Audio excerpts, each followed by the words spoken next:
High, আমি সুস্মিতা। আর আজ সকাল সকাল খেয়ে দিয়ে রেডি হয়ে আমি যাচ্ছিলাম কৃষ্ণনগরের দ্বিজেন্দ্র মঞ্চে। তো ওখানে ব্রেন ওয়াশ শিক্ষা সম্মান নামে একটি সেমিনারের আয়োজন করা হয়েছিল। দেন তো এখানে দিয়ার সাথে দেখা হয়ে গেল। তারপরে আমরা দুজন ভেতরে গিয়ে বসতে না বসতেই আমাদেরকে একটু বেসিক ইনফো এখানে লিখতে হচ্ছিল নিজেদের ব্যাপারে। তারপর উদ্বোধনী সঙ্গীতের মাধ্যমে সেমিনারটি স্টার্ট করা হলো। সেমিনারের মূল বিষয় ছিল career counselling. To be honest, সেমিনারটা ভীষণ পছন্দ করেছি। তারপর এখানে কৃতি ছাত্রছাত্রীদের মঞ্চে ডেকে সম্মানিত করা হচ্ছিল। একটা করে হ্যাম্পার দেওয়া হয়েছিল আমাদেরকে।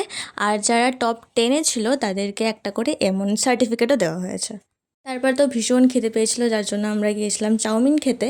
তারপর এখানে দিয়া আমাকে খাইয়েছিল আইসক্রিম।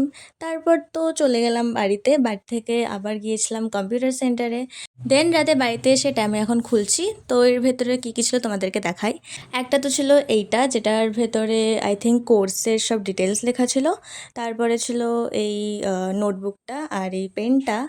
আর আর এটা আমার মনে হয় যতদূর সম্ভব যদি আমি ওখানে ভর্তি হই তাহলে কী কী স্কলারশিপের চান্স পাবো সেগুলো। আর ছিল এখানে খাবার। So by.